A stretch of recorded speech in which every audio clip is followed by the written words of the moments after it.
This is Henry Frederick of Headline Surfer, and I'm here today with my good friend Stan Escudero, who writes the blog called The Guidepost. And to my right is Dana Dougherty Swanson, who also writes a political blog called Dana's Docket. This is the Roundtable, and we have a lot to talk about that's exciting regarding the election.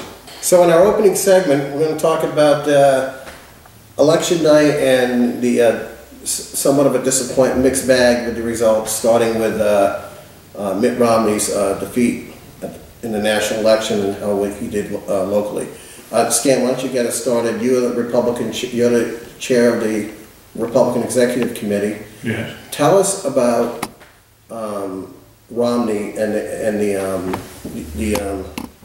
how he came in with a lot of strength and vigor of that Oktoberfest appearance and the band show, but then of course Michelle Obama came to the Ocean Center, kind of, you know. It drew a much smaller crowd. We had over 10,000 people at the band show who were screaming and shouting for Romney for hours, waiting in the rain until he showed up, along with his vice presidential candidate, Mr. Ryan. I would say that he rallied the troops here in Volusia County, as did the Republicans for him, because he carried Volusia County, despite the fact that there are more than 15,000 more registered Democrats than there are Republicans in Volusia County. And Volusia is one of only 2 counties in the whole state which supported Obama the last time and turned to Romney this time. Still, it was an immense disappointment to us as Republicans and as patriotic Americans that Obama was reelected. I believe that the American people have consigned their country, their future of their children and themselves to socialist hell. And while the Republican Party fought a brilliant rearguard action against him for the last 4 years to give the people a chance to rectify their error of 2008, they voted the wrong way, and now all that remains is to see whether or not they can find some way of holding the country together despite what Mr. Obama has in mind for it. Well, Dana, when Romney made 2 appearances in Volusia County. He came last spring to Ormond Beach to a lumber yard, and you were there. Yes. Being someone that was a state committee woman. And also I was a Romney co-chair for Volusia County. And you were a delegate to the national convention. Yes. In Tampa, and you were also a delegate at the previous Minneapolis, Minnesota. When it was McCain and Sarah Palin. Let me ask you this: the race was tight, and the media was like, we're not sure which way it's going to go, right up to the end. What went wrong for Romney's camp? Did he have people that just weren't, did they just underestimate? I think what I hear most of all is that way too early Romney allowed the Obama's campaign he didn't fight back on the Bain Capital and the other things like that, and that really, we wish he had come out more punching like he did with that first debate earlier, fighting back. And a lot of people I know just couldn't understand why even Romney lost, because they're looking at the state of the economy and they just don't understand. They are like, why would people still vote for President Obama with the state of the economy? And a lot of Republicans I know that went out and voted, they're becoming more energized the next time around to get more involved and fight, because they realize if they had just had that little bit more of involvement, maybe it would have tipped the scales for the statewide.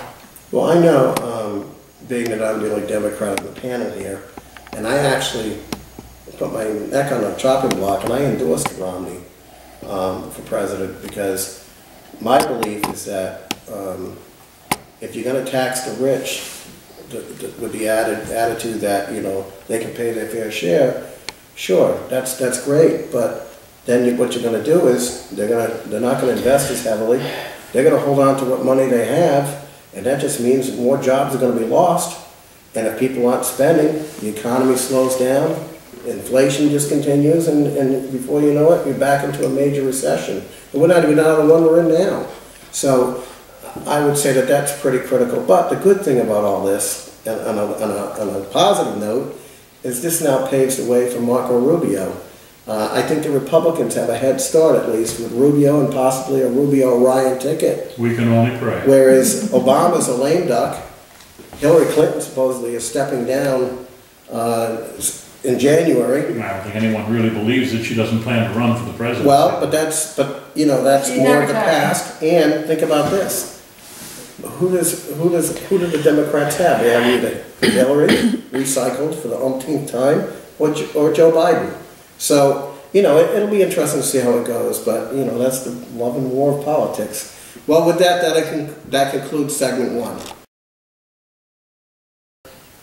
Well, now that we've finished the opening segment looking at the Romney-Obama situation, how it panned out, the next segment here is going to be a little more in-depth, looking at the elections in Volusia County. Mm-hmm. And it fared very well for your group, Stan. You got 3 Republicans in the county council, even though they're nonpartisan races. Pretty dominant showing.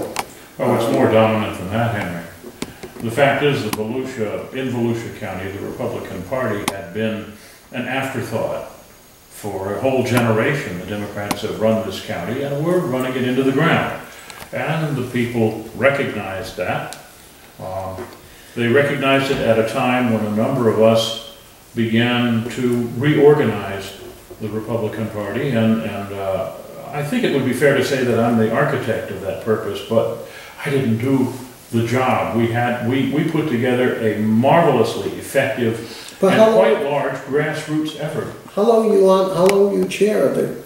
You were. No, but before that I was chairman of the strategy committee. Right, but when did you become executive chair? I became executive chair in May of this year. That's what I mean. I mean, there was an issue with a previous chair and lack of focus or whatever. He comes in, and here we are. Dana, let me turn to you now. You're an insider in the Republican Party. 20,000 plus vote plurality on election night for Jason Davis. Military veteran, war hero, but not a lot of experience. He ran previously for a congressional seat and didn't do well in the primary. He was just like a throw-in candidate. But here, he was the Republicans' hope, a long shot. Are we wrong in saying that? A long shot? Stan? No, I agree with you. No, that's fair. He was a long He went up, and then of course you had the Democratic heir apparent to Frank Bruno and Carl Persis. We're talking about positions where the only way you leave is your term limited. So it's like a life position. Bruno had been on the county council for 20 years, the last 8 years as chair, and Persis had been waiting in the wings. But the third candidate was Ted Doran, power attorney, who invested a lot of money. I think between the two of them, how much did we figure it came out to, Stan? Well, directly between the two of them, about $400,000, and if you include everything that was spent on their behalf, something in the neighborhood of $1.2 million, whereas Jason spent about $10,000. How much help did he have on top of that? Well, a great deal. No, but I mean financially. Oh no, that's what I'm talking about. Oh, okay. $10,000. So That's everything. 10,000 versus over $1 million versus 10,000. That's going to be money well invested to translate. How did this happen? Well, I think when you're looking at it, that one, the Republican Executive Committee and really got strongly behind Jason, was helping him along the way. They were getting out in all the walking packets, his cars, but also Jason had a strong grassroots effort in his own organization. A lot of people that were volunteering. I mean, one person was doing signs on the back of their truck, going around getting that name recognition. And also, you're looking at the other two candidates for county council in the beginning. They were fighting against each other. No one was targeting Jason in that kind of negative print, mailers and things like that, because they underestimated that. I think the Republican Executive Committee got the word out to so many people: we are the second highest taxed county. Do you really want to continue with the same people in your county council? And that's great, but let's be real about this, Stan. He wasn't even allowed to participate in a Tiger Bay debate in the primary, and Which merely out. shows you what poor judgment the Tiger Bay group has when it comes to making political predictions in Volusia County. And the news journal, the news journal which covered the debate didn't defend him or say, hey, this is not right. Mark Bernier from the Mark Bernier show on WNDB, high profile on-air personality, he chaired the debate. I mean, he moderated the debate. He never came to Jason Davis's Once again, defense. conventional wisdom is often wrong. In this case, it was dead wrong. But the truth is that Jason's victory and that of Deb Davis in the Deb south, Denny's. I mean Deb Denny's in the southeast, and Pat Patterson over in District 1, those victories are only 3.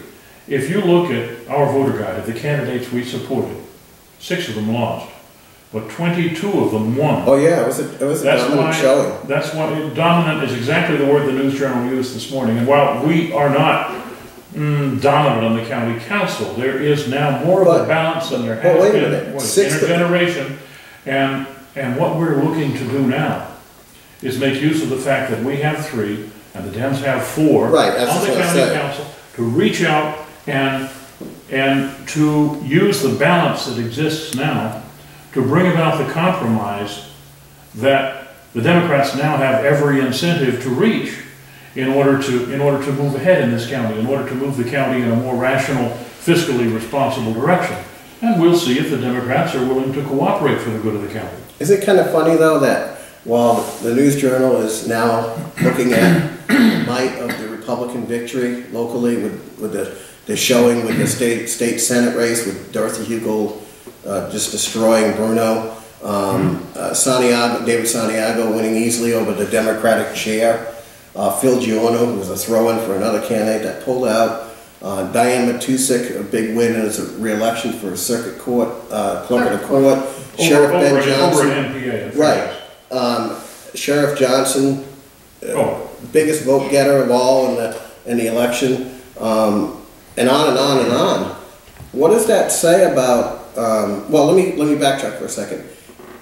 It's the same newspaper, the News Journal, that on the day of qualifying or the day after qualifying, they just happened to have a photographer for Ted Doran coming in the 11th hour to turn in his qualifying papers. And there just happened to be a photographer there. And what did they do in the presentation for the newspaper the next day? You had a big picture display photo of Carl Persis on the dais, county council. Then you had this picture of Ted Doran signing his paperwork. What did you have for Jason Davis?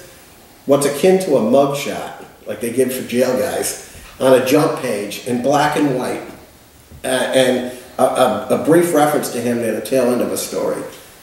How did he go from all that from that kind of like shortchanging to? I told you, Henry, we established the largest, most effective grassroots organization that Volusia County has ever seen, and we used it. No, that's absolutely true. Elections, you don't have an unknown candidate win by 22,000 plus against the most well-known heir apparent under Bruno and Carl Persis. He had one additional advantage, and that was conferred upon him, and indeed on all the Republican candidates, by the Democrats themselves, and that is the number and extent of the scandals which has plagued them. Okay, you took my thunder, but let me backtrack for a second before we can get into the scandal. Hear me out on this. And yes, you deserve accolades for especially being here such a short period of time in a leadership, the ultimate leadership role. But let's look at something here. You said earlier in segment 1 that you had 10,000 plus for Romney Ryan at Biketoberfest at the band show. Yes. And you said that the audience is smaller for Michelle Obama. But I disagree. There were 6,500 plus people at the Ocean Center, predominantly African American, rabid Democrats. Michelle Obama is like the first, well, she's the first. It's not every day a first lady comes to Volusia County. I don't think it's ever happened before that a first lady would come and campaign for her husband. And where are the Democrats?